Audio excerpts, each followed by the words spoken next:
My ex Mill sent her church friends to harass my daughters and I. I have now exposed her family to her church community and she's getting shamed and shunned at church. My 46F daughters, 17 and 15, have a strained relationship with my ex-husband's parents, 78M and 80F.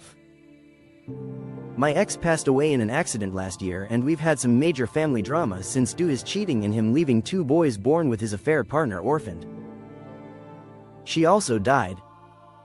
Part of the drama has been my ex-in-laws trying to get custody of my daughters and them also trying to live with us.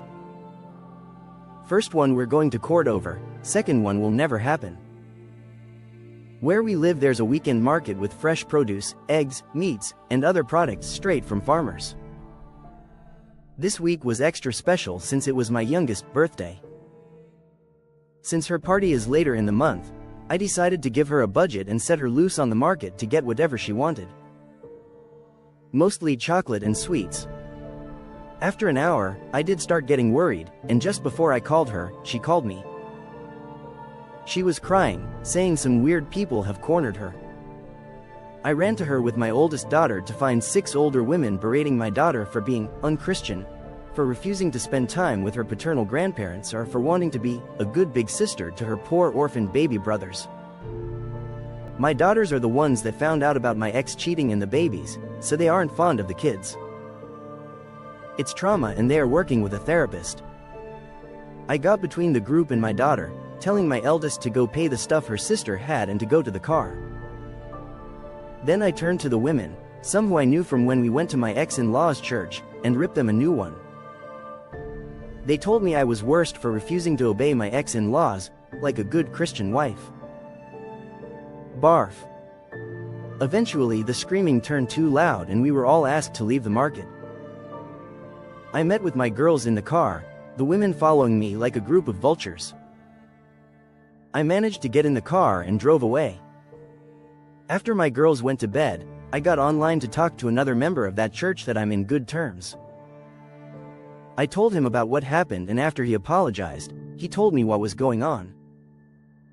My ex-mother-in-law posted this massive story in the church's Facebook group about how horrible my daughters and I are, how we are leaving them homeless and penniless, they inherited my ex personal bank account and his life insurance, and how my daughters don't even talk to them. She also accused us of being the reasons she lost her grandsons. The boys are now living with distant relatives of my ex-husband. Basically, it was a sob story worthy of a Hallmark movie.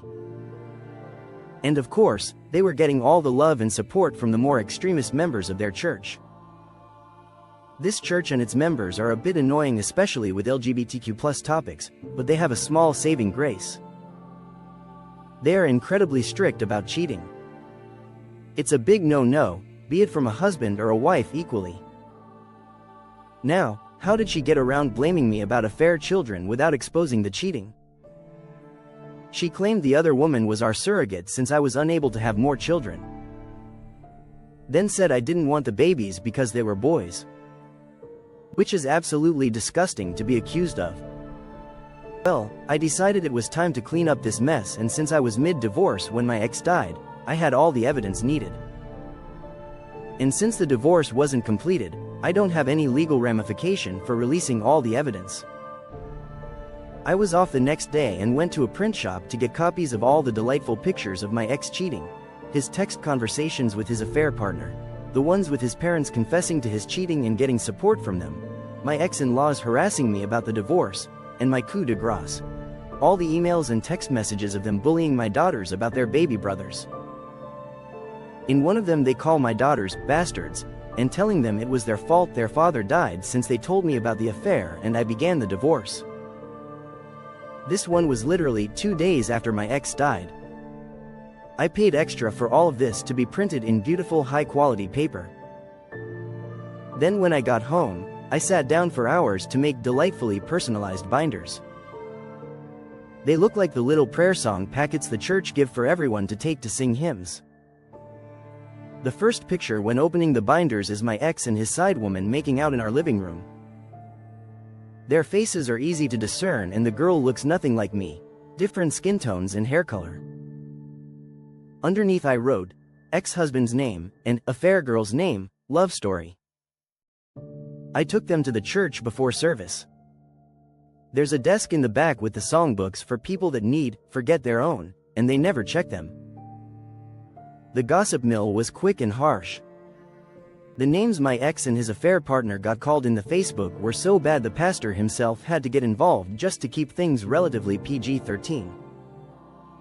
People were angry at my ex-in-laws for their abuse to my daughters, but what made me laugh was that I was still in the wrong for the divorce, but it is understandable that I failed on my duties after the shock and I possibly will one day return to the light, unlike my cheating husband and his Jezebel.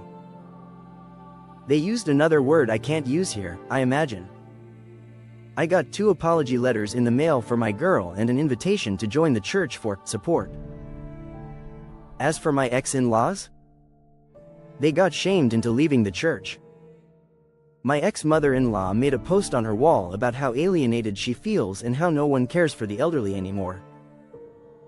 How she wished her great son was still alive since he would have taken care of her and her husband. With what money, I don't know, since I was the breadwinner. Explanation on the will. My ex-husband had a will that named his parents as beneficiaries. As far as I was aware, he had told me he had named our daughters, not them. I never pushed for ME to be the beneficiary as my own will has my daughters as the beneficiaries, not him.